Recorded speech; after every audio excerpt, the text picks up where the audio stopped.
What's up everyone, it's EightyTu, and in today's video, we'll be taking a look at the new Boruit V20. We'll be taking a look at all the features, testing the durability, and comparing it to the previous versions. Stay tuned for the night shots and to see if this flashlight is worth it. Let's take a look and see what's inside the box.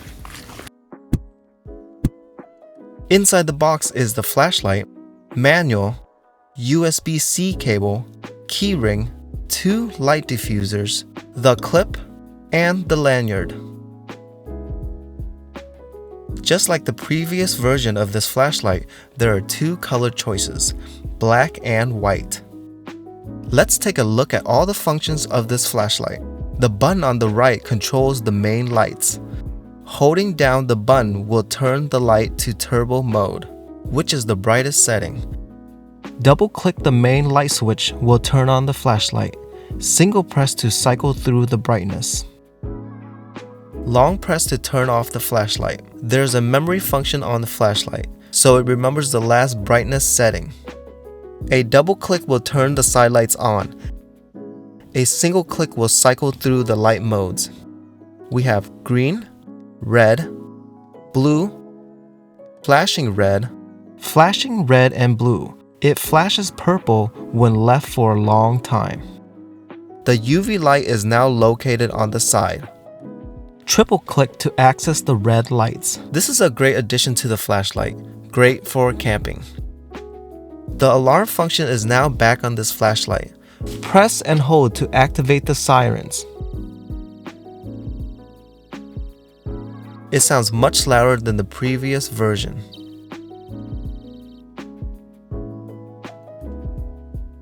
We have some new accessories for this flashlight. There are 2 light diffusers, white and orange.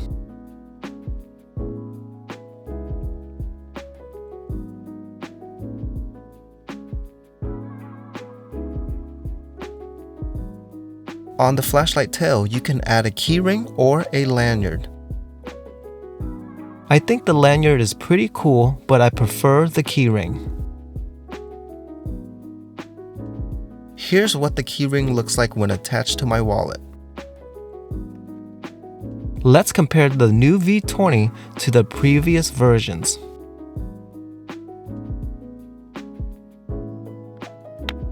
Both the V15 and the V20 have rotating heads. However, the V20 rotates a full 180 degrees. It also has these grooves to help keep it in place. On the back of the flashlight, there's a removable clip. It slides into place. There's notches on both sides that locks the clip in place. Both the V15 and the new V20 have clips in the back, but the V15 looks a bit more rugged. They all have side lights. The white on the V15 has dual LEDs, while the V20 has the UV lights added back. The V15 has orange while the V20 has green. Besides these 3 things, they are very similar. They all charge with USB-C. The LED indicators on the V15 blinks while charging, while the V20 is steadily on. The newer V20 still works while charging. I'm glad they brought that back. They all have magnets on the tail of the flashlight.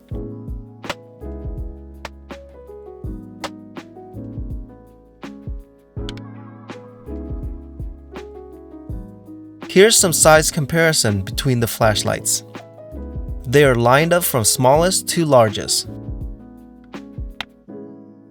The V10 is the smallest, the V20 is not much bigger, and the V15 is the biggest one.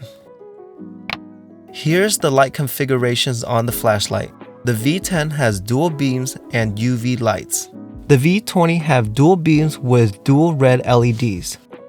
The V15 has triple LEDs. There's no red or UV lights. All the white cases have a fluorescent glow. This is only for the white case. The black case does not glow. Here's the UV light in action. The fluid that I have is UV reactive. Only the V10 and the new V20 have UV lights.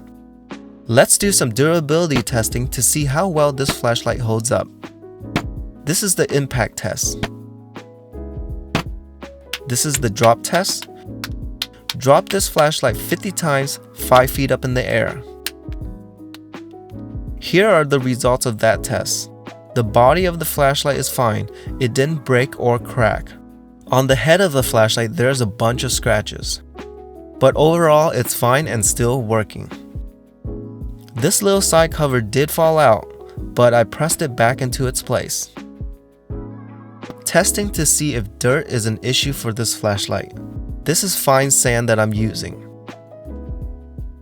I'm trying to get the sand into the rotating head. It sounds really bad, but it's still working.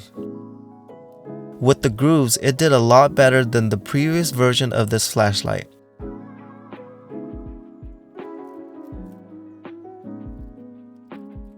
Just some small scratches. Testing the water resistance. This flashlight is IPX67 rated. That means that it could be submerged in water for 3 feet up to 30 minutes.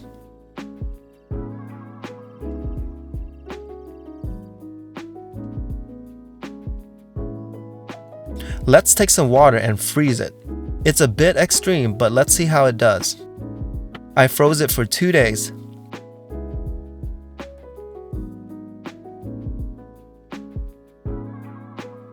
Surprisingly, it's still working. That's great.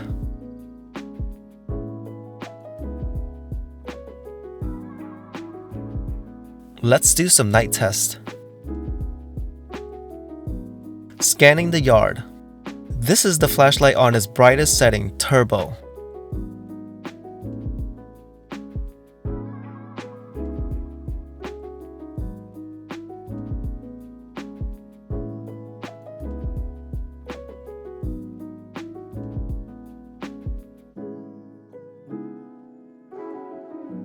Here are the red lights in action.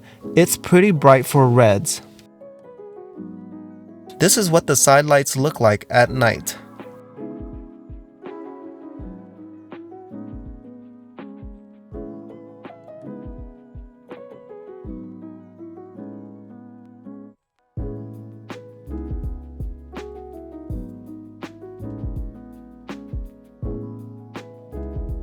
I clipped the flashlight on my jacket pocket and walked around with it.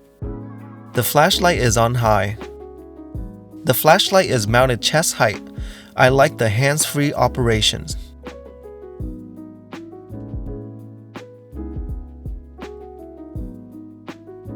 We're 15 feet away from this tree. Here's the flashlight on turbo mode, moonlight, medium, and high. Here's the red light again. Let's try out the diffusers.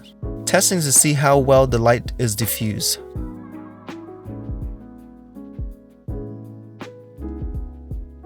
This is the white diffuser. And this is what the orange diffuser looks like. This is a close-up test of the flashlight. The flashlight is 5 feet away from the ground, cycling through all the modes.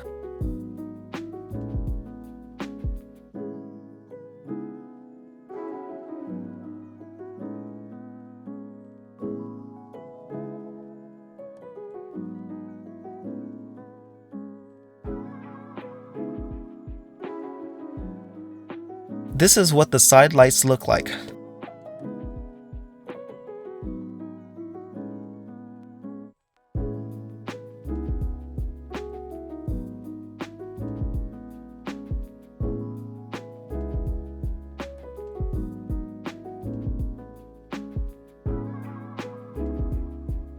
This is a great little flashlight packed with features. The size is in between a V10 and a V15. If you need the UV light or the siren feature, it's a great replacement for the V10 flashlight. It did great in the durability test. I still prefer the V15. It's a bit bigger, but I like the light output. For myself, I don't use the UV light or the sirens. Let me know what you think down in the comment section. If you found this review helpful, please give this video a thumbs up. Thanks for tuning in, and I'll see you in the next video.